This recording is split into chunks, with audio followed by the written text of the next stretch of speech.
L'histoire commence avec Marie-Anne, une petite fille accueillant ses parents et son nouveau petit frère, Chion, qui sera notre protagoniste. Dès à présent, ils partageront une grande aventure. 3 ans plus tard, on les voit jouer ensemble, mais la supériorité physique de Marie est évidente. Le pauvre Chion ne comprend pas comment Marie peut avoir autant d'énergie. Leur père arrive, heureux de voir Marie toujours aussi joyeuse et Chion, déjà très mature pour un enfant de 3 ans. Marie-Anne, surnommée Marie, remarque également cette maturité. Chion fait des choses inhabituelles pour son âge, comme aider sa mère, se comporter très correctement, ne pas mouiller son lit, et même imaginer qu'il possède des pouvoirs en secret pendant la nuit. Une nuit, Chion demande à son père si les monstres existent. Celui-ci répond que oui, c'est pourquoi ils ne doivent pas quitter la propriété, car c'est trop dangereux. Chion demande alors si les fées et les esprits existent. Le père répond qu'il n'a jamais entendu parler des esprits, mais que les fées existent, bien qu'elles soient rares et difficiles à trouver. Enthousiasmé, Chion demande ensuite si la magie existe. Son père semble perplexe, alors Chion précise qu'il parle de pouvoirs permettant de manipuler les éléments et de créer quelque chose à partir de rien.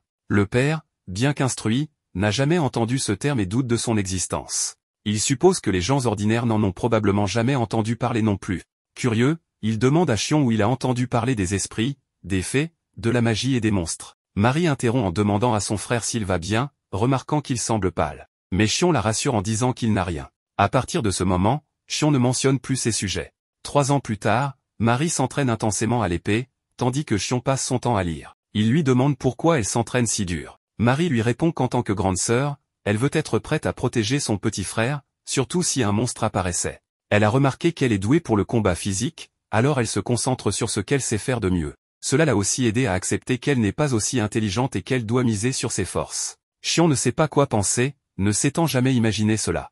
Plus tard, on voit Marie s'entraîner encore et encore. Même son amie Rose est impressionnée qu'elle ne se lasse pas de répéter les mêmes exercices toute la journée. Marie invite Rose à se battre, mais cette dernière refuse, disant qu'elle est fatiguée. Rose, une blonde curieuse, demande si Chion est toujours enfermé à étudier. Marie répond que oui, comme toujours. Rose trouve intéressant que bien qu'ils soient frères et sœurs, Marie et Chion soient complètement opposés. Cela rappelle à Marie que son frère étudie sans relâche, obsédé par la magie du néant. Un jour, quelque chose commence à briller dans l'eau. Quelques jours plus tard, Marie n'hésite pas à emmener Chion à cet endroit. Chion est inquiet, car l'endroit est en dehors du périmètre autorisé, mais Marie est convaincue que cela en vaut la peine. C'est ainsi qu'un moment plus tard, des sphères lumineuses commencent à émerger de l'eau, juste avant le coucher du soleil. Marie ne comprend pas pourquoi cela se produit. Chion lui demande si leur père et les autres sont au courant de ce phénomène. Elle répond que oui, elle a montré cela à leur père dès qu'elle l'a découvert, mais, étonnamment, il n'a pas été capable de voir les sphères lumineuses. Cette révélation a éveillé une grande curiosité chez elle. Elle voulait savoir si Chion, lui, serait capable de les voir. Chion se demande alors si cette incapacité à les percevoir est quelque chose qui affecte seulement les adultes. Mais Marie précise que même certains enfants ne peuvent pas les voir et que, apparemment, chaque personne les perçoit différemment. Par exemple, elle voit les lumières comme si elles clignotaient, tandis que d'autres les voient comme une lumière continue. C'est très intriguant pour Marie, qui pense que cela pourrait être lié à la magie, un sujet que Chion avait mentionné il y a longtemps. Chion est surpris qu'elle se souvienne de cela, et Marie lui répond qu'évidemment, elle s'en souvient. Bien qu'elle ait une mauvaise mémoire, tout ce qui concerne son petit frère lui reste gravé dans l'esprit. Elle ajoute qu'après cette conversation, elle avait remarqué à quel point Chion avait été découragé. Elle a donc voulu l'emmener ici pour lui montrer cette merveille. Chion est profondément ému par ce geste, et tout finit bien entre eux. Leur lien semble encore plus fort. Le lendemain, ils sont tellement enthousiastes qu'ils finissent leur déjeuner pour la première fois, laissant leurs parents perplexes. Après cela, les deux retournent au lac pour attendre le coucher du soleil. Cependant, cette fois-ci, Chion souhaite explorer les environs pour découvrir d'où viennent ces sphères lumineuses. Marie pense qu'elles viennent du lac, ce qui semble évident. Mais Chion émet l'hypothèse qu'une créature vivant dans l'eau pourrait en être responsable. Cela le fascine tellement qu'il veut absolument en découvrir l'origine exacte. Marie, bien qu'elle ait du mal à réfléchir sur ce genre de sujet, décide de soutenir son frère dans cette quête, car il est si enthousiaste. Chion propose un plan, ils utiliseront 3 seaux en bois, chacun contenant quelque chose de différent, des pierres dans le premier, du sable dans le deuxième, et des plantes aquatiques dans le troisième. Ils ajoutent également des poissons, mais ils n'ont pas encore réussi à en attraper. Malgré cela, Chion est si heureux qu'il remercie sa sœur de l'avoir accompagné dans cette aventure si spéciale. Marie lui répond que ce n'est rien, car elle est sa grande sœur, et c'est son rôle de le soutenir. Tous deux sont ravis de cette recherche liée à la magie et espèrent obtenir des réponses. Finalement, ils attrapent un poisson, une truite, un poisson assez commun dans la région. Soudain, Rose apparaît et demande à Marie ce qu'ils sont en train de faire. Apparemment, Rose ne connaissait pas Chion. Après des présentations assez formelles, Rose demande pourquoi il pêche précisément dans ce lac. Marie ne sait pas vraiment répondre et dit que son frère est celui qui a la réponse. Rose commence à demander au protagoniste s'il peut voir les sphères lumineuses. Il répond que oui. La jeune femme blonde trouve ce phénomène étrange mais fascinant. Apparemment, Rose est aussi une grande admiratrice de ces sphères. Elle vient souvent au lac pour les observer au coucher du soleil. Chion, curieux, lui demande si elle en sait plus sur les sphères, comment elles se forment, ce qu'elles sont exactement, etc. Malheureusement, Rose avoue qu'elle ne fait que les regarder sans chercher à en comprendre davantage. En passant, elle demande à Chion de s'éloigner un peu, car il est trop proche. Cela semble légèrement agacer Marie, mais on passe rapidement au moment du coucher du soleil. Les sphères commencent à émerger, mais l'expérience des sauts n'a pas fonctionné, malgré les efforts de Chion pour recréer les conditions du lac. Chion est persuadé qu'il doit y avoir beaucoup plus de créatures dans l'eau, mais Rose, qui ignore leur nombre exact, estime qu'il serait impossible de les rassembler toutes. Chion décide alors de se jeter dans l'eau pour explorer, une idée folle qui pousse Marie à l'accompagner. En entrant, Chion remarque que l'eau est étonnamment tiède et chatouille légèrement. Il tente de voir ce qu'il y a dans le lac, mais l'eau est trop trouble pour distinguer quoi que ce soit. Cependant, il découvre quelque chose d'intéressant, il pense que les sphères sont produites par une créature aquatique, peut-être des poissons ou autre chose. Quand Marie lui demande pourquoi il pense cela, Chion répond que la lumière semble provenir d'un endroit précis dans le lac. Malheureusement, il est encore impossible de déterminer quelle créature en est responsable. Malgré l'absence de réponse claire, Chion remercie sa sœur pour son aide. Marie lui rappelle qu'ils sont de la même famille et qu'il n'a pas besoin de la remercier pour tout ce qu'elle fait. Mais Chion insiste, et Marie finit par accepter ses remerciements. Rose, de son côté, est ravie qu'ils aient attrapé quelque chose, une truite était une femelle. Cela les surprend, car attraper des mâles est beaucoup plus facile, tandis que les femelles restent généralement dans des zones plus profondes et difficiles d'accès. Rose explique que c'est la saison de frai, ce qui explique pourquoi les femelles sont plus proches de la surface, rendant leur capture plus facile. À cet instant, des sphères lumineuses commencent à émaner de la truite femelle. Enfin, ils comprennent d'où viennent ces sphères. Chion pense que ces lumières font partie du rituel de parade nuptiale des truites étaines. Marie ne saisit pas bien ce que cela signifie, alors Rose lui explique que c'est comme lorsqu'un poisson dit à un autre qu'il devrait se marier, fonder une famille, et ainsi de suite. Amusée, Marie suggère qu'elle pourrait fonder une famille avec Chion dans le futur, mais ce dernier lui rappelle qu'ils sont frères et sœurs, et que ce genre de choses n'est pas possible. À cela, il semble évident que tout le monde est d'accord avec lui. Le sujet devient très gênant, à vrai dire. Le lendemain matin, Marie raconte que sa mère s'est fâchée contre elle. La raison? Elle lui a dit la même chose qu'au protagoniste, qu'elle voulait se marier avec Chion. Évidemment, sa mère a très mal pris cette déclaration, et comment ne pas se fâcher en entendant cela? Marie essaie d'oublier ce sujet, mais il semble qu'il reviendra de temps à autre. Elle est triste, car elle veut rester auprès de Chion pour toujours. Mais si elle ne peut pas se marier avec lui, chacun finira par se marier avec quelqu'un d'autre, ce qui les séparera. Chion lui explique qu'il est désolé, mais qu'ils ne pourront pas se marier. Cependant, il ajoute qu'il ne se mariera pas non plus avec une autre personne. Ainsi, il pourra toujours l'accompagner tout au long de sa vie, et ils pourront continuer à vivre des aventures ensemble dans ce monde incroyable. Si jamais leur père posait problème concernant l'héritage familial, Chion plaisante en disant qu'il adopterait quelqu'un à la place. Chion semble sincère et lui réaffirme qu'ils ne peuvent pas se marier. Pour apaiser Marie, il la prend dans ses bras pour qu'elle ne soit pas triste. Cependant, quelque chose d'étrange se produit, le jeune protagoniste commence à briller. Il pense d'abord que cela pourrait être de l'énergie magique, ce qui l'emballe énormément. Mais en y réfléchissant, il réalise que cela pourrait être lié à l'énergie des truites étaines. Lorsqu'il est entré dans le lac, cette énergie aurait pu se graver en lui. Chion ne comprend pas complètement, mais il soupçonne que le rituel de parade nuptiale des truites soit lié à la situation. En même temps, sa promesse à Marie de ne pas se marier semble avoir déclenché une réaction magique. Marie, bouleversée, s'enfuit en pleurant. De son côté, Chion est désormais convaincu que la magie existe réellement dans ce monde, bien qu'elle ne soit pas encore développée. Cela le motive à créer et développer des techniques magiques dans ce nouveau monde où il a été réincarné. Dans la scène suivante, un homme regarde son minuteur. Il semble heureux d'avoir atteint l'âge de 30 ans. Selon lui, ceux qui restent vierges jusqu'à cet âge deviennent des sorciers. Il ne peut contenir son excitation. Il a attendu ce moment si longtemps qu'il est enfin prêt à lancer son premier sort de feu. Cependant, rien ne se produit. Après avoir tenté plusieurs sorts sans succès, il est épuisé. Rien ne fonctionne. Il décide alors d'invoquer une créature légendaire, mais encore une fois, rien ne se passe. Résigné, il ne peut accepter que la magie n'existe pas. Déçu par un monde qu'il trouve ennuyeux, il décide de dormir pour se préparer à une autre journée de travail. Cependant, au lieu d'être renversé par le célèbre camion Kun, c'est une crise cardiaque qui semble avoir pris le relais. L'homme se retrouve confronté à une situation qui met sa vie en danger. Il réfléchit à son existence et à la manière dont ce monde ne lui correspond pas. Ce qui le motivait à continuer à vivre, c'était l'idée que la magie existait. Il croyait qu'en restant vierge jusqu'à 30 ans, il deviendrait un sorcier. La magie était son seul moteur, mais la réalité lui a prouvé le contraire. Pourtant, tout semble sur le point de changer. 3 ans plus tard, il se consacre entièrement à l'étude et à la recherche sur la magie. Malgré son scepticisme croissant, il découvre finalement une possibilité d'existence magique. Il essaie de lancer un sort, mais cela échoue à nouveau. Réalisant qu'il doit recommencer par les bases, il doute encore de la réalité de la magie. Soudain, Marie arrive pour lui proposer une pause goûter. Mais avant cela, il veut lui dire quelque chose. Après un moment d'hésitation, il lui avoue qu'il l'aime beaucoup. Marie rougit, et à cet instant, une lumière s'active en lui. Xion se demande si cette lumière nécessite qu'il se confesse à chaque fois. Cela lui semble absurde et embarrassant. Mais Marie, d'abord fâchée, est ensuite touchée par sa sincérité. Elle lui pardonne et lui demande s'il a découvert quelque chose d'autre. Xion lui explique que ses pouvoirs semblent liés à ses émotions, notamment lorsqu'il avoue ses sentiments. Marie, un peu perdue, écoute attentivement. Xion décide alors de tenter autre chose. Il réfléchit à d'autres émotions fortes, comme la joie, l'excitation ou l'anticipation. Après un moment de concentration, il réussit enfin à briller de manière consciente, même si cela ne dure que quelques secondes. Marie est impressionnée par ses progrès, et Xion est ravi d'avoir provoqué un phénomène qui défie la logique. Il en conclut que la magie existe bel et bien.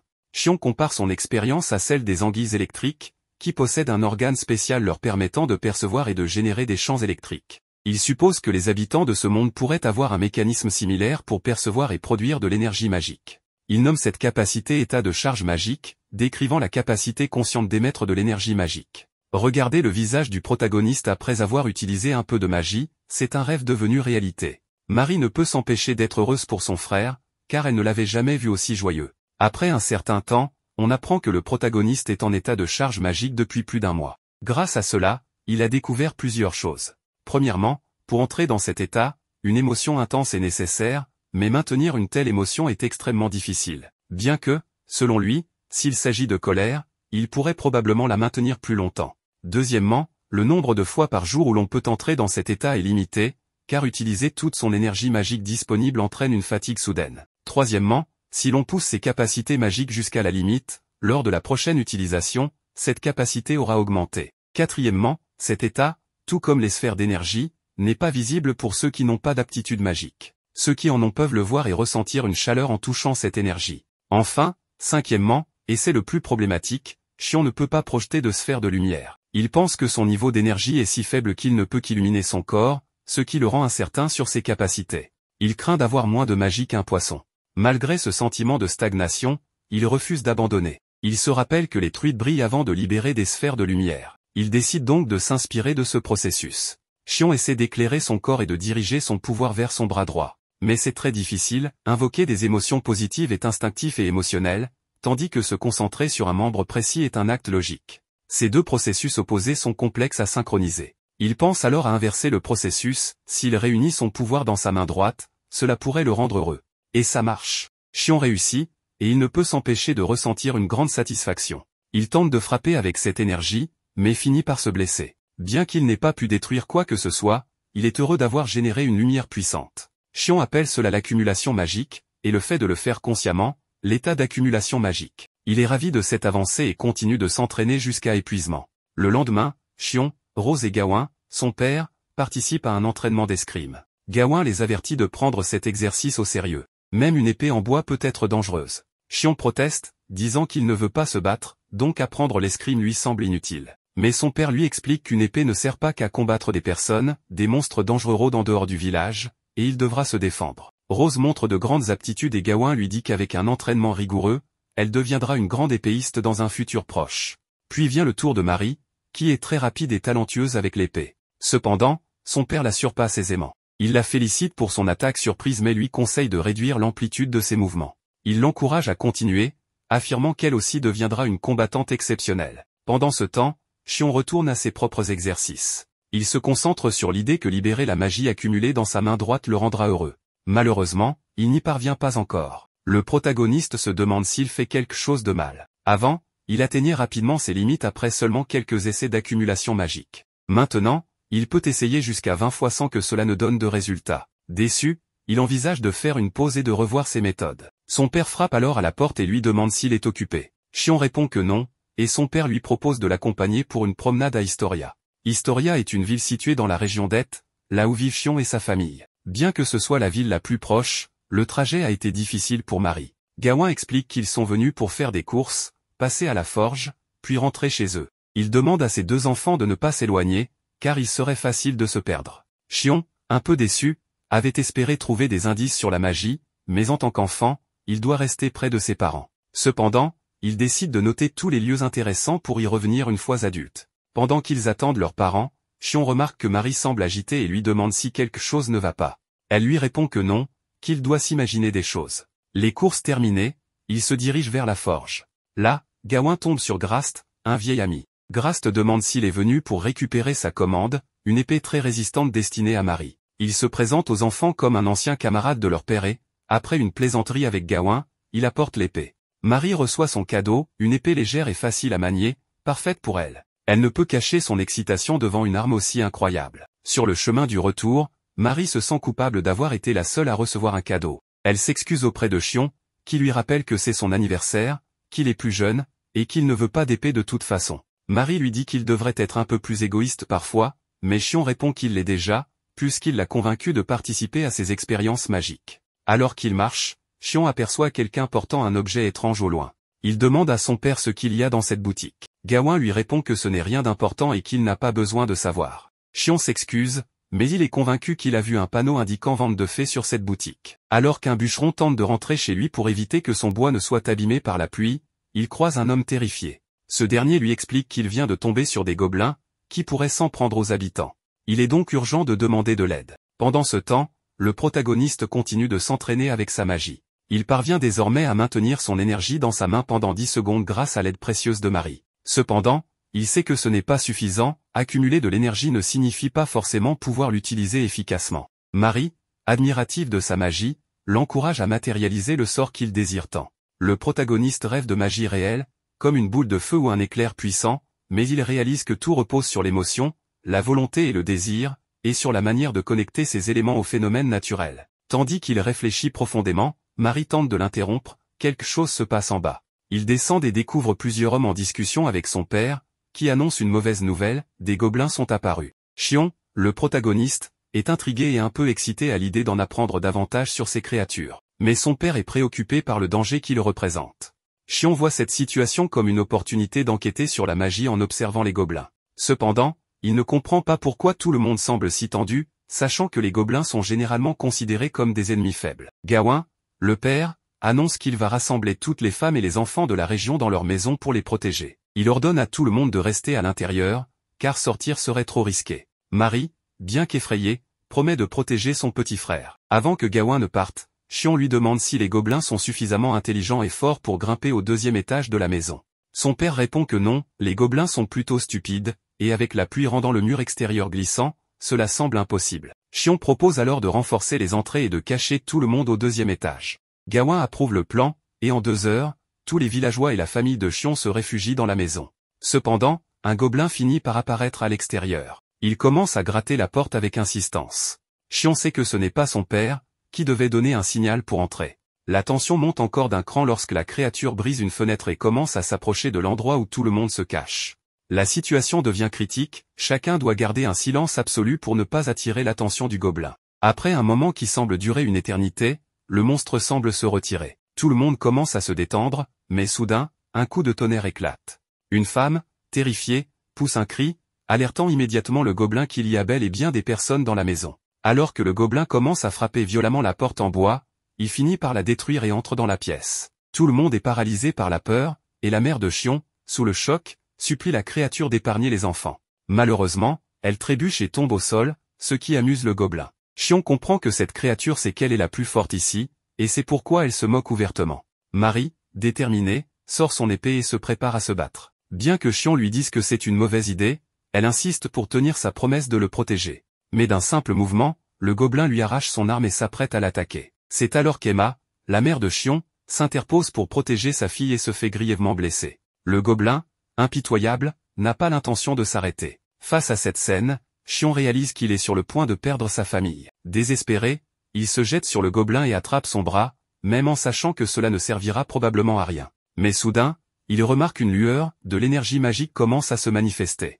Il décide de concentrer davantage d'énergie, et, à sa grande surprise, le bras du gobelin commence à brûler. Personne d'autre ne semble comprendre ce qui se passe, mais Xion refuse d'abandonner. Il utilise cette même énergie sur la tête de la créature et parvient finalement à la vaincre. Après ce moment de tension extrême, il ne sait pas lui-même ce qu'il vient de faire. Mais ce qui le trouble le plus, c'est le regard des autres, qui le fixent comme s'il était lui-même un monstre. Rose, l'une des villageoises, le remercie pour avoir sauvé tout le monde, ce qui le réconforte un peu.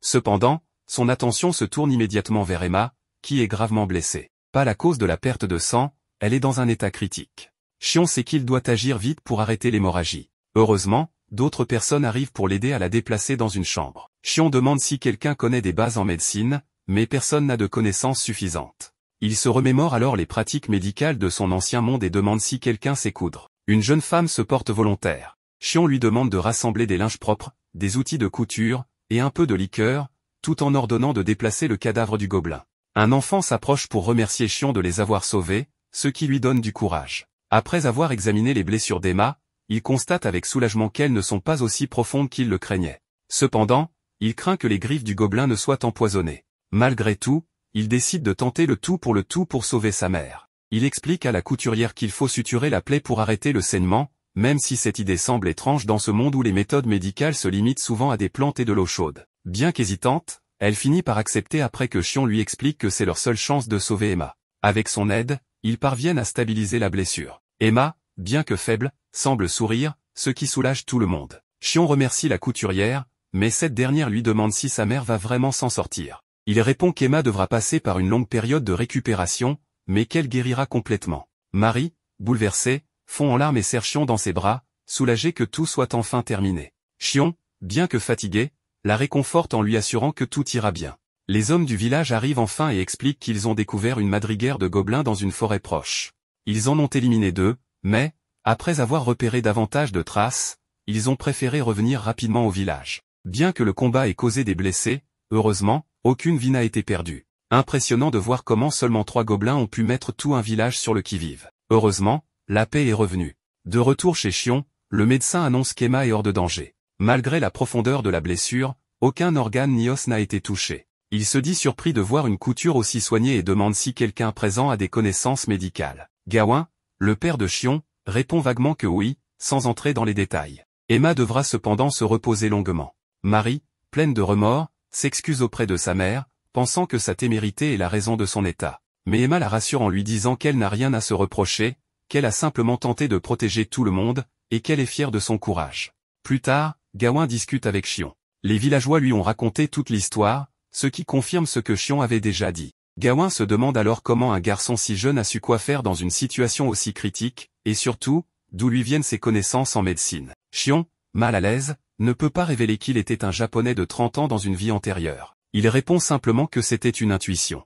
Gawain enchaîne avec une autre question, comment Xion a-t-il vaincu le gobelin? Le silence du garçon le pousse à demander si les brûlures sur le gobelin étaient causées par de la magie. Xion, surpris, admet que c'est le cas. Gawain explique qu'il se doutait que la magie était impliquée, car bien que Xion soit intelligent et mature, il ne l'avait jamais vu poser autant de questions sur ce sujet auparavant. Xion hésite, mais demande à son père s'il serait prêt à croire son histoire s'il lui expliquait tout. Gawain répond qu'il n'en est pas sûr, mais qu'il est disposé à l'écouter. Marie intervient, expliquant que Xion a beaucoup étudié la magie, ce qui ne plaît pas à Gawain. Ce dernier craint que, si cela venait à se savoir, les habitants pourraient commencer à le pourchasser à cause de ses capacités. Gawain met en garde Xion, dans ce monde, certaines choses ne doivent jamais être apprises ni explorées. Il lui demande donc d'abandonner ses recherches sur la magie, qu'il considère comme un pouvoir trop dangereux.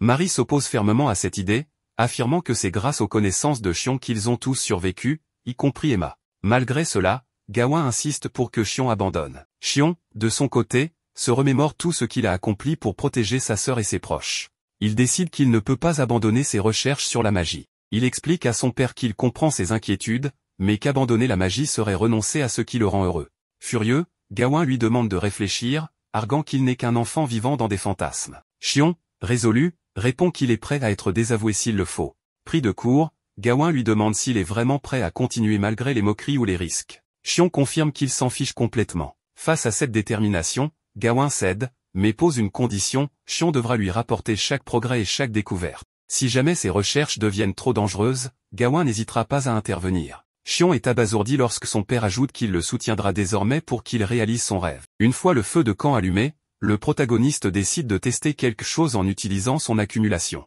Il finit par se brûler, mais heureusement, il y a un peu d'eau à disposition. Ce n'était pas une expérience agréable, mais Xion dit avoir compris quelque chose. Il voulait voir ce qui se passerait s'il touchait un phénomène naturel comme le feu avec son énergie magique. Le résultat est surprenant, les flammes rouges deviennent bleues et se propagent grâce à son accumulation. Son père, bien qu'incapable de voir ce qui s'est passé, comprend que quelque chose a eu lieu et n'a d'autre choix que de le croire. Xion réalise alors que cela pourrait être similaire à la magie du feu qu'il a toujours voulu maîtriser. Avec de l'entraînement, il pense pouvoir progresser. Il commence donc à s'exercer avec son père, observant les variations de la fumée, de la température et de la couleur des flammes, tout en affinant son énergie magique. Malgré de nombreuses tentatives, il ne parvient pas à obtenir le résultat espéré. Heureusement, son père continue de le soutenir et part chercher des boissons. Pendant ce temps, Rose demande à Xion s'il est en train d'expérimenter avec la magie. Il lui raconte tout ce qui s'est passé, ce qui la surprend énormément. Il lui promet de lui montrer bientôt ses progrès, mais seulement en présence de son père. Rose se réjouit que Gawain soit si compréhensif, et Xion aussi. Il en profite pour la remercier des mots qu'elle lui avait adressés lorsqu'il avait vaincu le gobelin, car sans eux, il n'aurait peut-être pas eu le courage de continuer. Rose, touchée, lui répond qu'en réalité, c'est elle qui lui est reconnaissante, car il les a littéralement sauvés de la mort. Le sujet change lorsque Rose se demande où se trouve Marie. Elle découvre que cette dernière s'entraîne à l'épée, car elle ne supporte pas ce qui s'est passé lors de l'attaque du gobelin. Elle avait promis de protéger son petit frère, mais sa faiblesse l'en a empêché. Elle s'entraîne donc intensément pour ne plus jamais échouer dans cette mission. Xion fait le point sur ce qu'il a appris. Premièrement, plus il accumule d'énergie magique, plus les flammes de sa main deviennent grandes. Plus il en dépense, plus la magie est puissante. Deuxièmement, il a essayé avec d'autres sources de chaleur en dehors du feu, et à sa surprise, il y a eu une réaction similaire. Tant que la température est élevée, sa main s'enflamme. Troisièmement, s'il touche le feu lorsqu'il est chargé magiquement, les flammes se propagent. Enfin, même s'il couvre sa main avec un gant, l'accumulation traverse le tissu, ce qui a conduit à brûler le gant lors de ses expériences avec le feu. Pour le moment, il semble que cette magie fonctionne comme une substance inflammable, mais elle reste instable et sans application pratique. Son objectif de contrôler le feu est encore hors de portée. Il aimerait pouvoir projeter des sphères d'énergie avec ses mains, comme les truites le font, mais cela semble impossible pour l'instant. C'est alors que Marie intervient, expliquant qu'elle y parvient sans difficulté et le lui prouve immédiatement, laissant Xion sous le choc. Elle avait essayé après qu'il lui en ait parlé, et cela avait fonctionné. Même Rose réussit facilement. Xion tente à son tour et parvient à accomplir la première étape. Rose lui conseille alors d'imaginer qu'il attire l'énergie loin de la paume de sa main. Il comprend qu'il ne doit pas libérer toute son énergie d'un coup, mais seulement une petite quantité. Finalement, il y parvient. Son père, bien qu'incapable de voir ce qu'il fait, semble deviner qu'il a réussi. Immédiatement, ils sortent pour poursuivre l'expérience. Son père lui demande s'il a besoin qu'il allume un feu, mais Xion a réfléchi à une autre solution. Il sort une pierre à feu portable, active sa magie et, d'un seul geste, expulse sa toute première boule de feu. L'instant est incroyable, même son père perçoit l'exploit et ne peut cacher son excitation. Xion est fou de joie. Même si ce n'est qu'un petit pas, il a enfin réalisé le début de son rêve. Après plus de 30 ans à aspirer à utiliser la magie, il y est enfin parvenu. Il affiche un large sourire peut-être un peu étrange, au point d'effrayer légèrement son père. Plus tard, il décide de baptiser sa magie de feu Flar. Pour l'instant, ce n'est qu'un prototype, mais il espère bientôt faire des progrès significatifs. Un mois après l'attaque des gobelins, tout semble aller pour le mieux. Le protagoniste, cependant, est épuisé. Utiliser Flar exige une concentration constante sur son énergie magique, et plus il tente de l'ordonner consciemment, moins il parvient à libérer de puissance. Il doit manifestement trouver une autre méthode. Son entraînement est interrompu lorsqu'il entend sa sœur s'entraîner avec acharnement. Ses mains sont blessées, mais elle n'y prête aucune attention, déterminée à devenir plus forte le plus rapidement possible. Malgré les supplications de son père et de Xion pour qu'elle se repose, elle refuse catégoriquement. Lorsque Xion insiste, elle réagit mal, mais se ravise immédiatement et lui promet qu'elle se reposera plus tard. Pendant ce temps, Xion parle à son père d'un concept inexistant dans ce monde, l'électricité. Il explique que c'est un phénomène similaire à la foudre et se demande si une créature locale pourrait en générer. Son père lui répond que non, mais il se souvient que Grast lui avait parlé d'un phénomène ressemblant à un éclair. Intrigué, Xion décide d'en savoir plus et propose à sa sœur de l'accompagner. Elle refuse, prétextant être occupée. En arrivant chez Grast, celui-ci lui parle du minéral de foudre. Gawain exprime son intérêt pour cet élément, mais le forgeron explique qu'il est difficile à obtenir et à transporter en raison de son instabilité. Il est souvent abandonné sur place pour éviter tout risque. Xion comprend qu'il doit tirer parti de cette opportunité et demande à Grast s'il existe un arbre à sève blanche dans la région. Il fait référence à l'EVA, mais il semble qu'il n'y en ait pas ici. Il envisage alors d'autres isolants comme le verre, mais il ne veut pas prendre de risques sans en connaître la résistance. Il demande ensuite s'il existe un minéral nommé mica, qui se présente sous forme de fines couches transparentes ressemblant à du cristal. Grast pense à un matériau appelé cristal de papier et en possède justement un échantillon, qu'il trouve particulièrement esthétique. Xion explique que le mica sert à fabriquer des plaques isolantes et se demande s'il peut en faire autant avec ce cristal. Cependant, il ignore encore comment le manipuler correctement. Le forgeron s'interroge sur ses intentions, mais Gawin assure que Xion ne pense pas comme un enfant ordinaire. Il pourrait bien concevoir quelque chose d'exceptionnel. Xion cherche à obtenir un cristal de papier plus grand, et Grast lui recommande d'aller au district commercial, où il pourra en acheter de toute taille. Il apprend qu'un spécimen de bonne dimension coûte environ 4000, une somme conséquente, suffisante pour qu'une famille entière dîne dans un restaurant de qualité. Contre toute attente, son père accepte immédiatement de le lui acheter. Xion proteste en raison du prix élevé, mais Gawin insiste, expliquant qu'il ne lui a jamais rien demandé auparavant. Maintenant qu'il peut lui faire plaisir, il le fait volontiers. Une fois le minéral de foudre en sa possession, Xion se prépare à expérimenter sous les yeux de ses parents. Sa mère est particulièrement enthousiaste, impatiente de voir les capacités de son fils. Il lance sa magie et assiste à une réaction inattendue. Tout se passe si vite que ses parents croient à un échec et l'encouragent à ne pas abandonner. Mais en réalité, Xion affiche un sourire qui en dit long.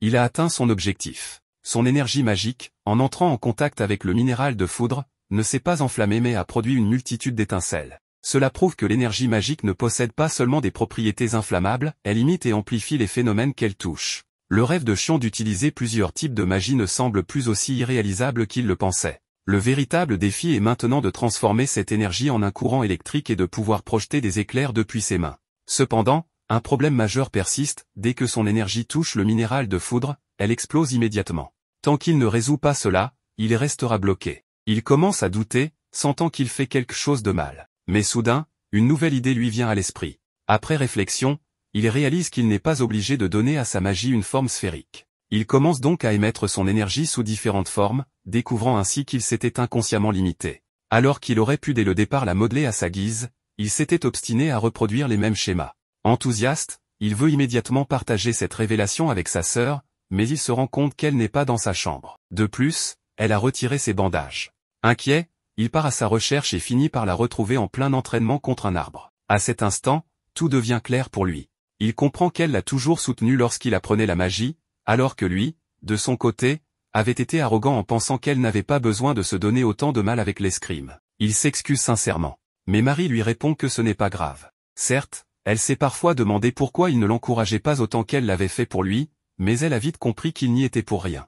Elle lui avoue alors qu'en réalité, c'est elle qui l'envie. En tant que sœur aînée, elle s'était promis de toujours le protéger. C'est pour cela qu'elle l'a toujours soutenu et qu'elle n'a jamais cessé de s'entraîner. Cependant, le fait d'avoir été incapable de faire quoi que ce soit face au gobelin la remplit de frustration. Elle voudrait être plus forte, avoir plus de courage pour affronter les épreuves qui se dresseront sur son chemin et ainsi être capable de le protéger. Mais elle trouve cela incroyablement difficile. Touchée par ses paroles, Xion la serre dans ses bras et s'excuse à nouveau de ne pas avoir été plus présent pour elle et de ne pas avoir compris ses sentiments plus tôt. Marie, à son tour, s'excuse pour son comportement envers lui. Dans une étreinte sincère, ils se promettent de progresser ensemble et de s'améliorer, chacun à leur manière. Xion nous raconte que, depuis sa réconciliation avec sa sœur, elle est devenue beaucoup plus collante que d'habitude. Comme il a besoin de son espace, il lui demande de s'éloigner un peu, car il doit être seul pour expérimenter avec sa magie. Il nous explique ensuite que, grâce à ses nouvelles connaissances, il a découvert qu'il peut étendre son énergie ainsi que sa portée,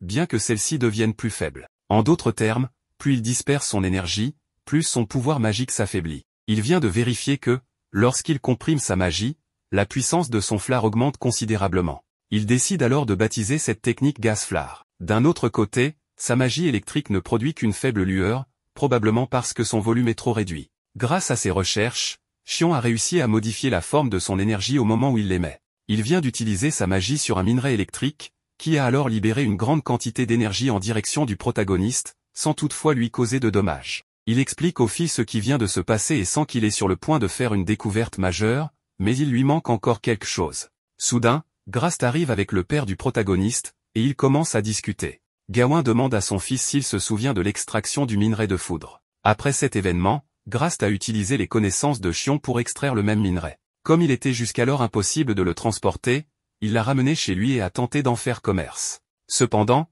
cette pratique est mal vue, et Grast s'excuse pour cela. Le protagoniste lui dit qu'il ne voit pas de problème, mais Grast ne comprend pas, car il a exploité son idée sans son consentement, ce qui est mal. Pourtant, le protagoniste ne semble toujours pas gêné par cela. Mais Gawain précise que ce n'est pas le seul sujet à discuter. Ils se rendent alors dans un entrepôt rempli de minerais de foudre. Gawain explique que ces pierres sont très dangereuses à utiliser comme source de lumière et peu pratiques. Si, au début, certaines personnes en ont acheté, plus personne ne s'y intéresse aujourd'hui, et Grast n'a rien vendu. De plus, il a reçu des plaintes concernant le bruit causé par ces minerais. S'il ne trouve pas une solution dans les 3 jours, il ne pourra plus louer l'entrepôt. Grast sait que Chion peut trouver une solution, c'est pourquoi il lui demande de l'aide. À la surprise générale, le protagoniste accepte volontiers de réfléchir à un moyen de résoudre ce problème, mais il précise qu'il ne garantit pas de réussir, donc mieux vaut ne pas se faire d'illusions.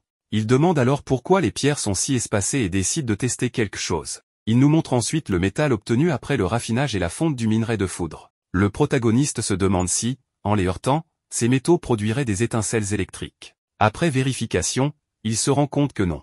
Il cherche alors à savoir à quel moment du processus les éclairs ont cessé d'apparaître. Le forgeron pense que c'est lorsqu'il a calciné le métal pour le faire fondre. Cette réflexion intrigue Chion, qui demande à son père s'il peut essayer quelque chose. Gawain accepte, et le protagoniste utilise alors son flar, qui s'illumine d'une flamme bleue. Grast est sous le choc et demande immédiatement une explication. Le protagoniste lui répond que c'est de la magie et lui donne tout le contexte. Grast, bien que stupéfait, finit par croire le protagoniste, car il vient de voir de ses propres yeux sa magie en action. Il se demande alors si, en raffinant le métal avec ce feu spécial, le résultat serait différent. Chion n'a pas de réponse certaine, car il commence à peine à étudier la magie. N'ayant pas d'autre choix, le forgeron décide de tester cette méthode. Comme cela prendra environ 1 heure, il propose à tout le monde d'attendre dehors, mais le protagoniste préfère rester pour observer le processus, et bien sûr, si Chion reste, Marie aussi. Après un long travail, Grast finit par obtenir un résultat. Cette fois, les 2 morceaux de métal réagissent bel et bien, un éclair jaillit sous les yeux émerveillés de tous. Le protagoniste réalise ainsi une avancée majeure dans ses expérimentations et bâtit ce nouveau matériau acier de foudre. Tout le monde se met alors à travailler pour produire davantage d'acier de foudre, mais c'est surtout Grast qui a fourni le plus d'efforts, forgeant sans relâche pendant 3 jours et 3 nuits. Grâce à cela, Chion présente maintenant de nouveaux produits, la lampe de foudre, capable d'émettre une puissante lumière, même dans l'obscurité la plus totale. Il suffit d'enlever un isolant au centre pour qu'elle brille intensément. Le silex de foudre, qui permet d'allumer un feu bien plus facilement qu'un silex ordinaire. Ces 2 objets seront disponibles dans la boutique de Grast, et de nombreuses bonnes choses s'annoncent.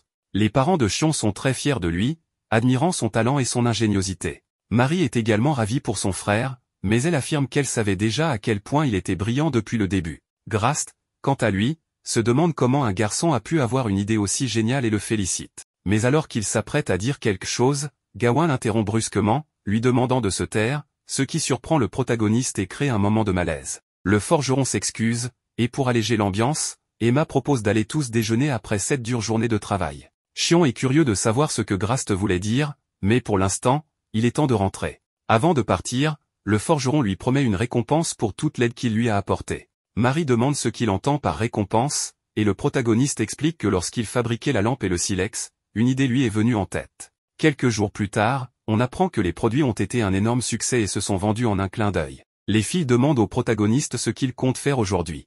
Il répond qu'il va poursuivre ses recherches. Il rappelle que le feu ne peut pas brûler sans oxygène et s'éteint lorsqu'il est enfermé dans un espace clos.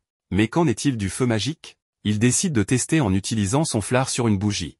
Marie pense que la flamme ne s'éteindra pas, tandis que Rose est persuadée du contraire. Après un moment, il constate que la flamme magique reste allumée. Cela signifie qu'elle n'a pas besoin d'oxygène, mais personne ne comprend pourquoi. Chion suppose que l'énergie magique peut simplifier certains phénomènes, peu importe les conditions extérieures. Marie lui demande comment il pourrait exploiter cela, mais il n'a pas encore de réponse.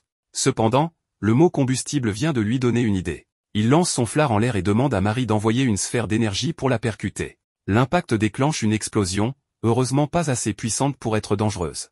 Rose, inquiète, lui demande s'il savait que cela allait arriver. Chion admet qu'il n'en avait aucune idée. Cette expérience le plonge dans une réflexion intense sur le feu, l'oxygène, l'électricité et le flux de courant. Il se rend alors auprès du minerai de foudre et y applique son énergie. C'est là qu'il comprend quelque chose d'essentiel, ce n'est pas de la pure énergie magique, mais une interaction entre l'air et l'énergie magique. Il en conclut que l'énergie magique peut amplifier les propriétés des éléments avec lesquels elle interagit. Ce qui le rend encore plus heureux, c'est qu'il vient de réaliser une découverte majeure. Il nomme cette fusion magie composite. Quelques jours plus tard, Grast lui apporte un objet qu'il lui avait demandé de fabriquer, une paire de gants faits de cristal de papier, un excellent isolant, ainsi que d'un cuir de haute qualité résistant au feu. Enfin, il passe à l'étape suivante de son expérience, il envoie des éclairs pour observer leur réaction. Et cette fois, ça marche. Il vient de créer sa propre compétence, Bolt. Son père, Gawain, est impressionné, même s'il ne peut pas voir la magie. Marie félicite son frère, affirmant que c'est la chose la plus incroyable qu'il ait faite jusqu'à présent. Xion, submergé par l'émotion, se met à pleurer de joie. Pendant la nuit, il surprend une conversation entre son père et Emma, où Gawain révèle que Xion est un enfant exceptionnel, mais surtout qu'il n'est pas réellement leur fils. Un mystérieux individu leur aurait confié la garde de lui et de Marie. Un énorme mystère vient d'être dévoilé, et ça promet pour la suite. Le protagoniste continue son entraînement, et le Bolt s'est amélioré en puissance, en portée et en précision. Xion remercie les deux filles de l'accompagner toujours, et Marie lui répond que c'est normal puisqu'il est de son devoir de grande sœur. Ces paroles rappellent au protagoniste ce qu'il a entendu cette nuit-là, et il sait désormais qu'il n'est plus son frère. Il ne peut s'empêcher de repenser aux propositions que Marie lui a faites il y a quelque temps, mais il sait que rien de tout cela n'est correct. Pendant la nuit, il comprend que penser à ce genre de choses n'est pas une bonne idée et décide donc de se concentrer uniquement sur la magie. Il nous explique alors qu'il a fait quelques découvertes, notamment que combiner deux sphères d'énergie magique augmente leur quantité et leur densité, donnant ainsi naissance à la magie synergique. La version améliorée du Flar utilisant la magie synergique s'appelle le Twin Flar, tandis que la version améliorée du Bolt devient le Lightning Bolt. Enfin, en ajoutant encore plus d'énergie magique au Flar, il obtient le Bomb Flar. Le lendemain, Xion se rend au lac pour expérimenter. Il essaie d'utiliser la magie, mais les filles ne comprennent pas ce qu'il fait. Il leur explique que l'expérience de l'autre jour lui a permis de découvrir qu'en émettant de l'énergie dans l'atmosphère, celle-ci acquiert les propriétés de l'air. Alors, il s'est demandé ce qui se passerait s'il émettait de l'énergie magique sous l'eau. Cependant, pour l'instant, rien ne fonctionne. Il décide donc de changer d'approche pour voir si quelque chose donne un résultat. Un peu plus tard, on voit que l'eau commence à bouger. Il a donné l'ordre à son énergie de soulever l'eau, ce qui confirme ses soupçons, sa magie réagit aussi avec l'eau. C'est une découverte excitante, mais pour le moment, cette réaction n'a aucune utilité concrète. Il se demande néanmoins si l'eau présente dans l'atmosphère pourrait être utilisée. Il prévient alors les filles de faire attention, Xion tente de rassembler l'eau de l'atmosphère, mais malheureusement, cela ne fonctionne pas. Toutefois, il remarque que sa main semble légèrement plus humide. Il décide alors d'essayer avec une sphère d'énergie beaucoup plus grande afin d'attirer une plus grande quantité d'eau. Peu après, on constate que cela fonctionne parfaitement. Marie, intriguée, demande une explication. Xion lui explique qu'il a dispersé son énergie le plus finement possible pour rassembler l'eau sur une zone plus étendue. Il semble que cette méthode consomme moins d'énergie que de déplacer l'eau directement. Lorsqu'elle lui demande comment il compte appeler cette magie, il pense que le nom à quoi serait le plus approprié. Rose et Marie essaient à leur tour et réussissent également avec une relative facilité. Le protagoniste est satisfait de ses avancées avec le feu, l'eau et la foudre, et il considère qu'il est temps de passer à l'étape suivante de ses recherches. Un peu plus tard, on retrouve le groupe à la guilde des aventuriers. Grast leur demande s'ils sont sûrs de vouloir s'inscrire. Marie, bien que légèrement effrayée, sait qu'il est temps de surmonter ses peurs. Sinon, elle ne pourra jamais devenir forte ni protéger son frère Xion. Elle demande à Grast de ne pas en parler à leur père. En entrant dans la guilde, Grast se présente comme un aventurier de niveau platine et demande l'enregistrement de ses 3 compagnons. La réceptionniste accepte, mais demande si les 2 adultes présents les recommandent. Elle fait référence à Grast et à Gawain. Contre toute attente, Gawain répond qu'il les recommande, et on découvre alors qu'il est un aventurier de niveau diamant, ce qui surprend tout le monde, y compris la réceptionniste. Cependant, Gawain demande à ses enfants d'accepter une mission de la guilde et leur dit qu'ils en reparleront plus tard. Après avoir rempli les formalités, il interroge tout le groupe sur ce que tout cela signifie. Grast s'excuse d'avoir fait cela sans autorisation, et les autres s'excusent également. Mais Gawain s'y attendait déjà. Xion lui demande s'il savait vraiment qu'ils allaient chasser des monstres. Gawain répond qu'il ne savait pas pour les monstres, mais qu'il se doutait qu'il tramait quelque chose. Comment l'a-t-il découvert? Eh bien, ces derniers jours, chaque fois qu'on posait une question à Marie, elle détournait beaucoup le regard. Ce n'était donc pas difficile de deviner. Il veut maintenant savoir pourquoi ils ont décidé de faire quelque chose d'aussi dangereux que chasser des monstres sans même l'en avertir. Aucun des deux ne sait quoi répondre et s'excuse immédiatement. Grast tente de défendre leur décision en disant qu'ils ont leur raison de vouloir partir à l'aventure, mais Gawain préfère entendre la version de ses enfants. Un peu plus tard, après avoir entendu leurs explications, il dit comprendre leur motivation, ils ne veulent pas chasser des monstres juste pour s'amuser. Il est surpris, mais aussi soulagé que ses enfants aient au moins demandé l'aide d'un adulte fort et fiable pour une telle tâche. Il leur demande à l'avenir de le prévenir lui aussi, afin qu'ils puissent être en sécurité avec 2 aventuriers de haut niveau. Gawain décide donc de les accompagner. Dans la forêt, il tombe sur des monstres absolument horribles. Gawain, seul, s'en débarrasse en quelques mouvements d'épée. Grast n'est même plus surpris, car il semble que Gawain ait toujours été aussi fort. Celui qui est véritablement choqué, c'est Chion, qui n'avait aucune idée que son père était aussi puissant. Malheureusement, ces monstres ne sont pas en état d'être utilisés pour ces expériences. Gawain les prévient que le nombre d'ennemis a seulement diminué pour l'instant, car d'autres monstres arriveront bientôt. Il leur recommande donc de se préparer au combat. En effet, plusieurs créatures font déjà leur apparition. Comme elles sont plus faibles qu'un gobelin, elles sont parfaites pour un premier affrontement. Le mot gobelin rappelle de très mauvais souvenirs à Marie, mais elle sait que ce n'est pas le moment de faiblir. Gawain donne des instructions aux jeunes sur la manière de combattre et conseille à Chion de rester en arrière, car les ennemis ne s'attendront pas à une attaque à distance. Chion sait que la magie serait idéale dans cette situation, alors il décide d'attaquer en premier et parvient instantanément à vaincre un ennemi. Mais un autre monstre fonce sur lui. Comme Chion ne peut pas lancer un sort aussi rapidement, Marie le défend avec son épée. Rose, quant à elle, affronte aussi un ennemi, ce qui laisse à Chion le temps de préparer une nouvelle attaque magique. Le combat semble terminé, mais en réalité, Chion lance un sort juste derrière les filles, car elles viennent d'échapper de peu à une embuscade. Elles le remercient, mais il leur dit que c'est lui qui devrait les remercier pour l'avoir sauvé un peu plus tôt. Marie ressent que ce combat lui a fait du bien, car elle a maintenant un peu plus confiance en elle. Gawain félicite tout le monde pour avoir combattu de manière aussi impressionnante. Mais il est temps de passer à la prochaine tanière. Personne ne s'y attendait, mais Gawain est très enthousiaste et souhaite que ses enfants gagnent un maximum d'expérience en combat réel. Après plusieurs heures, les jeunes sont épuisés, ayant littéralement combattu jusqu'à l'épuisement. Ils ont réussi à éliminer tous les monstres. Malgré leur manque de résistance, ils sont ravis de découvrir qu'ils ont les qualités nécessaires pour se battre. Pendant que les adultes partent récupérer le butin, ils doivent se reposer. Cependant, Chion sent quelque chose à l'intérieur d'une des tanières. Il veut entrer, mais les filles ne sont pas très rassurées. Finalement, elles cèdent, bien que Rose ait très peur et que Marie ressente un danger imminent. En avançant, Chion aperçoit une lumière inhabituelle. En s'approchant, il découvre qu'il s'agit d'une fée. Personne ne s'y attendait. La question est maintenant de savoir quoi faire avec elle. Chion veut la libérer, et Marie et Rose décident de le soutenir. Lorsqu'ils ouvrent la cage, la fée est surprise et s'envole immédiatement. C'est un moment totalement inattendu pour eux, car ils n'avaient jamais vu de fée auparavant, encore moins une en train de voler. Chion espère simplement qu'elle pourra rentrer chez elle sans problème. Dans la soirée, Chion, Marie et son père rentrent à la maison, mais Emma ne comprend pas pourquoi ils sont dans un état aussi lamentable. Gawain tente de faire comme si de rien n'était, mais elle l'attrape immédiatement pour lui demander des explications. Peu après, la mère leur dit qu'il n'y a pas de raison d'avoir peur. Elle sait déjà qu'ils sont partis chasser des monstres, car Gawain lui a tout expliqué. Ce qui la met en colère, c'est qu'elle connaît trop bien son mari et sait qu'il les aura poussés à combattre pour qu'il gagne le plus d'expérience possible. Gawain est ainsi lorsqu'il s'enthousiasme pour quelque chose. Ce qu'elle n'a pas aimé, c'est de voir l'état dans lequel ils sont rentrés. Emma leur fait comprendre qu'elle les soutiendra dans tout ce qu'ils veulent entreprendre, mais qu'en échange, ils doivent faire le maximum pour rester en sécurité. Tant qu'ils sont en vie et en bonne santé, elle sera heureuse. Chion et Marie la remercient pour sa compréhension, mais lui demandent aussi pardon de ne pas l'avoir informée plus tôt. Maintenant que tout est réglé, ils décident d'aller prendre un bon bain avant le dîner. C'est une scène des plus normales, bien sûr, mais Chion a un sérieux problème avec cette situation. Il vient de se rappeler que Marie et Rose ne sont pas liées à lui par le sang. Cette pensée le trouble profondément, mais il se met aussitôt à réfléchir à tout ce qu'il a vécu avec sa famille dans ce monde. Tout ce qu'il a fait pour arriver là où il est maintenant. Maintenant, Chion est en train d'affronter un hobgoblin.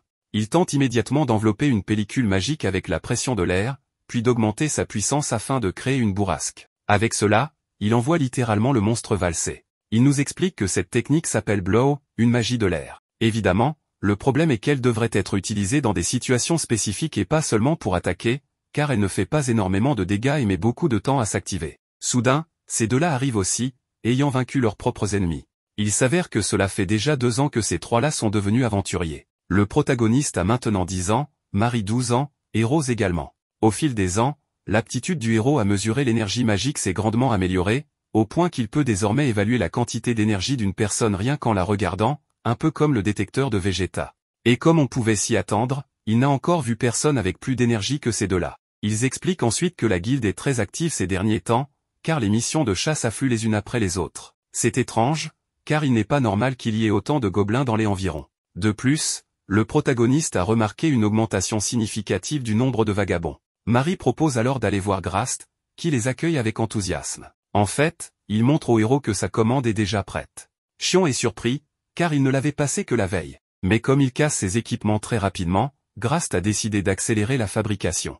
Il veut savoir comment ils s'en sortent ces derniers temps, car il semble qu'ils accomplissent de grandes choses sans lui et sans Gawain. Marie mentionne qu'ils vont bientôt atteindre le rang argent, ce qui impressionne Grast. Il doute qu'il y ait d'autres aventuriers aussi jeunes avec ce niveau. Rose pensait que Grast et Gawain avaient atteint ce rang dans leur jeunesse, mais Grast explique que non, car ils n'étaient affiliés à aucune guildée. À l'époque, ces rangs n'étaient pas aussi courants. Le protagoniste teste sans arrêt ses nouveaux gants, ce qui pousse Marie à lui demander ce qu'il fera quand il pourra utiliser beaucoup plus de magie qu'aujourd'hui. Il avoue vouloir devenir encore plus puissant qu'il ne l'est actuellement. Mais Marie lui demande alors, que fera-t-il après ça? Après tout, sans lui, les lampes à éclairs ne seraient jamais apparues, elles n'auraient pas survécu aux gobelins qui les a attaqués quand ils étaient enfants, et tant d'autres événements n'auraient pas eu lieu. Le protagoniste réalise que la magie qu'il a trouvée avec tant d'enthousiasme pourrait avoir une autre utilité. Même si, pour l'instant, il ne le comprend pas totalement, Marie sait que la magie réserve à Xion un destin bien plus grand. Plus tard, nous voyons Gawain et son fils s'entraîner, et il semblerait que Xion soit devenu l'avatar lui-même, car il parvient à vaincre son père en utilisant de la magie de terre. Il explique que cette technique s'appelle folle et consiste à envoyer de la magie d'air dans le sol pour y créer des pièges. Cependant, utiliser de la magie en mouvement l'épuise énormément, il devra donc entraîner son corps au plus vite. Malgré cela, Gawain le félicite sans hésitation, car ses progrès sont indéniables. Xion est satisfait de lui-même et prévoit même d'améliorer encore plus Blow pour pouvoir voler dans les airs avec cette magie. Cependant, Marie arrive pour interrompre, car elle veut aussi s'entraîner avec son père. Un peu plus tard, nous la voyons s'affronter avec lui à l'épée en bois. Et il est clair qu'elle a énormément progressé, car elle lui tient tête avec brio. Mais Gawain a toujours un net avantage dans ce domaine et finit par remporter la victoire. Marie remercie son père pour l'entraînement et retourne s'exercer. Xion demande alors à Gawain ce qu'il pense d'elle. Gawain est simplement impressionné, elle n'a que 12 ans et est déjà au niveau des meilleurs épéistes qu'ils connaissent. Mais ce qui le frappe le plus, c'est que, malgré l'absence de muscles adultes, Marie possède des capacités physiques surhumaines. Xion se rend compte que c'est vrai et se demande si cela vient de la magie ou de son énergie magique. Gawain, ne connaissant pas la réponse, conseille à son fils de ne pas trop s'en inquiéter pour l'instant. Quelques heures plus tard, ils se rendent chez Rose, qui leur a demandé de venir l'aider pour un travail agricole. Il y a une pénurie de main-d'œuvre, et leur mission consiste à éliminer une invasion d'insectes nuisibles. Après une longue journée de labeur, le travail est enfin terminé. Mais Marie est un peu déçue de ne pas avoir obtenu autant de résultats que Xion et Rose.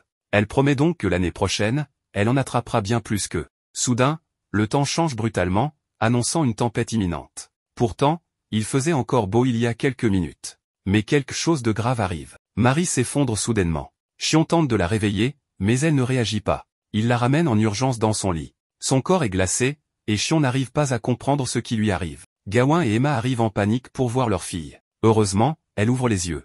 Mais lorsqu'il lui demande si elle va bien et si elle les reconnaît, elle ne répond pas. Rose soupçonne qu'il s'agisse de l'épidémie d'apathie.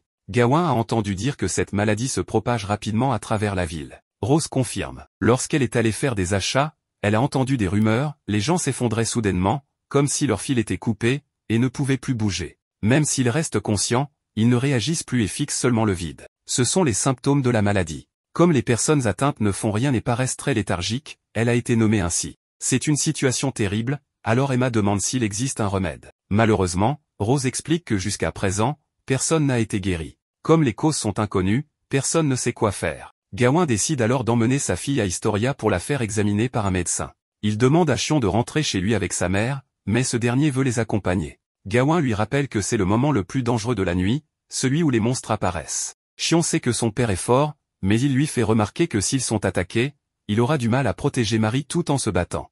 Il vaut donc mieux qu'ils y aillent ensemble. Finalement, Gawain a accepté. Pendant le trajet en chariot, il demande à Xion de ne pas quitter Marie des yeux. Cependant, le protagoniste remarque quelque chose d'étrange dans le ciel. Il demande à son père si c'est une aurore boréale, mais Gawain pense qu'il parle des éclairs. Xion précise qu'il parle plutôt d'une lumière rouge, mais comme on pouvait s'y attendre, Gawain ne voit rien du tout. Cela glace le sang de Xion, qui sait que ce n'est pas bon signe. Un peu plus tard, il aperçoit des monstres près du chemin, et en quelques secondes, d'autres apparaissent. Gawain explique qu'il s'agit de loups sanguinaires, des créatures très persistantes. Xion décide de s'en occuper et enfile ses gants. Il utilise l'eau de pluie avec Aqua, crée des projectiles et les propulse grâce au vent de Blow. Il appelle cette technique Aqua Balai et l'utilise en continu pour éliminer ses adversaires. Le problème, c'est qu'ils sont bien trop nombreux et tenaces, même Gawain commence à avoir des difficultés. Xion ne sait pas quoi faire, mais soudain, les créatures commencent à battre en retraite d'elles-mêmes. Ni Xion ni Gawain ne comprennent ce qu'il se passe, jusqu'à ce que Xion remarque quelque chose s'approchant d'eux.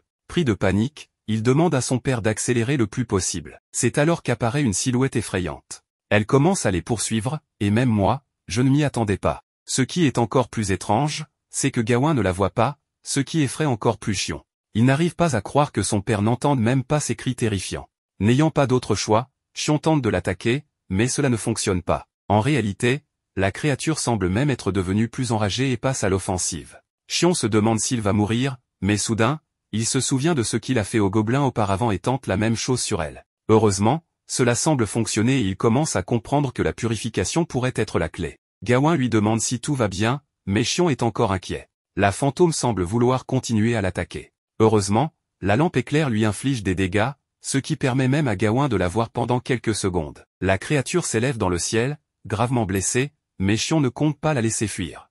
Il saute avec sa compétence Jump, la purifie et l'élimine complètement. Gawain, qui était prêt à le rattraper, remercie son fils, car il vient littéralement de leur sauver la vie. Il veut maintenant savoir ce qu'était cette créature à l'apparence humaine. Xion lui demande s'il l'a bien vue, et Gawain confirme qu'il l'a aperçue un instant lorsqu'elle s'est approchée. Xion observe alors la lampe éclair, mais pour l'instant, leur priorité est d'emmener Marie dans un lieu sûr. Une fois arrivé chez le médecin, il découvre une scène alarmante, des dizaines de personnes souffrent de la même maladie. Il est impossible qu'autant de gens soient tombés malades en une seule nuit.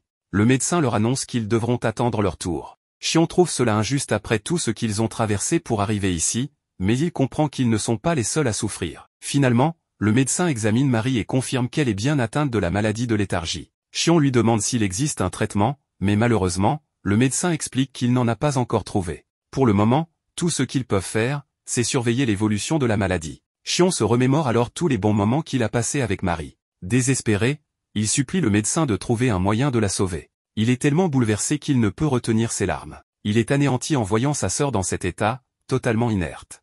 À la suite du diagnostic de la maladie de l'apathie, la famille du protagoniste a décidé de ne pas retourner au village et de rester en ville pour le moment. Grast leur a fourni une petite chambre en attendant que la situation s'améliore. Pendant que Xion veille sur sa sœur, son père l'informe qu'il veut lui présenter quelqu'un et lui demande de se préparer pour le rencontrer au plus vite. Xion refuse d'y aller à moins qu'il ne s'agisse d'un médecin capable de guérir Marie. Gawain lui explique que malheureusement, ce n'est pas le cas, mais il lui révèle que, la nuit où ils ont vu ce monstre invisible, des dizaines de personnes ont été attaquées et tuées par un monstre visible. Le problème, c'est que seul Xion a été capable de lui tenir tête. Il faut donc agir pour éviter d'autres victimes. Le protagoniste insiste pour rester auprès de sa sœur et refuse de la laisser seule. Gawain, légèrement irrité, lui demande s'il se moque vraiment du fait que d'autres personnes pourraient mourir. Il doit comprendre qu'il est peut-être le seul capable d'affronter cette créature et de protéger d'éventuelles victimes. Xion rétorque que ce n'est pas son problème, et son père lui demande s'il dira la même chose lorsque ce monstre s'en prendra à toute la ville ou même au village.